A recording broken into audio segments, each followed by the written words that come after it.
So, the new killer and survivor were released a few days ago, as well as some interesting balance changes to the game.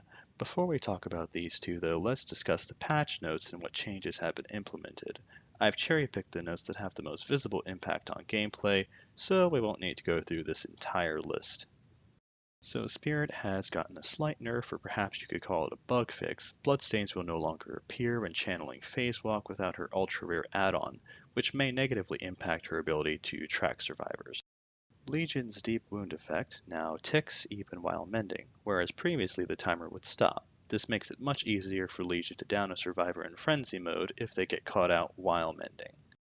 Diversion now leaves scratch marks at the location it was thrown, borrowed time no longer ticks during a chase, lockers now hide auras, and Nurse's Calling no longer reveals survivors who are mending or snapping out of it.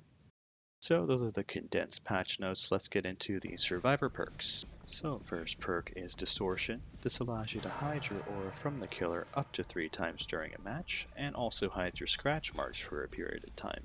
This is especially useful against Barbecue and Chili and Nurse's Calling, and can help prevent killers like Hillbilly or Nurse from snowballing as hard by hiding your location. As a player who has always hated Barbecue and Chili, I love this perk. I use it all the time, and it's probably going to be one of my main perks I use in my games. Next perk is Aftercare. After healing or unhooking your survivor, or being healed or unhooked yourself, both survivors can see each other's auras at any distance. This effect is lost if you get hooked.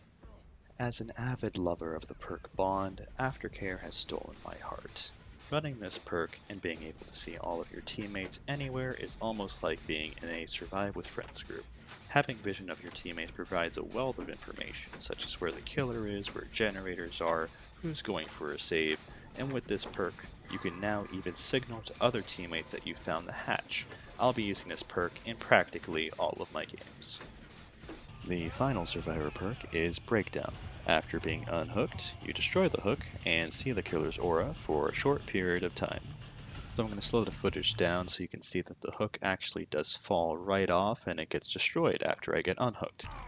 Unfortunately in this clip, destroying the hook didn't do much, but in the right scenario, breaking a hook can be game-changing and allow for saves or body blocks that would otherwise be impossible.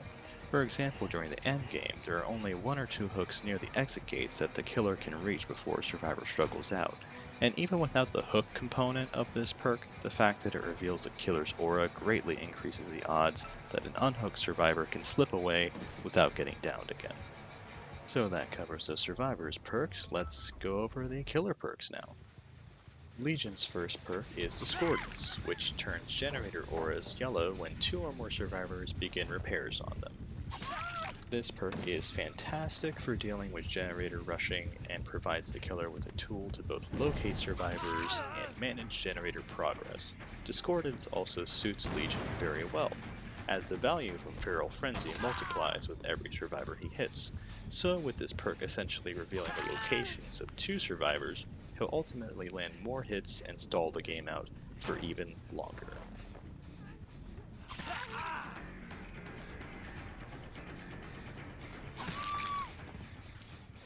Next perk is Mad Grit. Missed attacks while carrying a survivor will have no cooldown, and landing a hit will pause the survivor's struggle meter for a few seconds.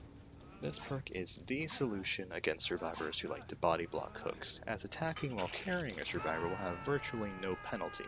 Its usefulness, however, was limited in the games I played with it, so I'd probably pick a different perk over it. Legion's final perk is Iron Maiden. You search lockers 50% faster at max rank, and survivors who exit lockers reveal their locations and become exposed for 15 seconds.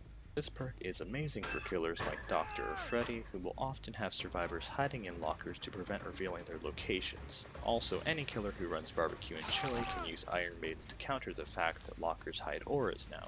This is without a doubt my favorite of Legion's perks. So, my experience playing Legion, he's fun. Going on a stabbing spree feels pretty satisfying until you realize you can't actually kill anyone. Oftentimes what ends up happening is you'll stab everyone, they'll run off and mend, then just remain injured the rest of the game because Feral Frenzy is incapable of downing survivors unless they're affected by deep wounds. Attacking a survivor with deep wounds stuns Legion for a few seconds, while giving the survivor a move speed boost. You could just try chasing them without Frenzy, but you move 5% slower than normal killers, so it's extremely easy for survivors to loop you without using your power. So Legion's power is pretty impractical for securing kills, and it's also quite convoluted for an ability that should be relatively simple. Go into Frenzy, gain move speed, stab people until they go down. Should be simple, right? Nope, that would be overpowered, so the ability has many conditions and limitations built in that just feel bad when using it. Survivors who know these limitations can exploit them and bully Legion mercilessly. The developers did say that Legion's power was intended to apply pressure on survivors, not necessarily to kill them, but that begs the question, if there's no kill potential, is it really pressuring them? The way I've found to be most effective with Legion is to use Bloodhound and Sloppy Butcher. Find a survivor, hit them twice with Feral Frenzy, then as I'm stunned, I move backwards and allow the chase to end so the deep wound bleed out timer begins immediately. Then I follow the bright red bloodstains to their location and finish them off since they can only run so far before they're forced to mend. Even with this more efficient way of using his power, many of my games with Legion have just been frustrating. I feel his power needs to be reworked somehow. Right now though, he's probably the worst killer in the game next to Freddy. So that wraps up my thoughts about the Darkness Among Us chapter. If you found this video helpful, make sure to subscribe for future content, and let me know what you thought about Legion in the comments below.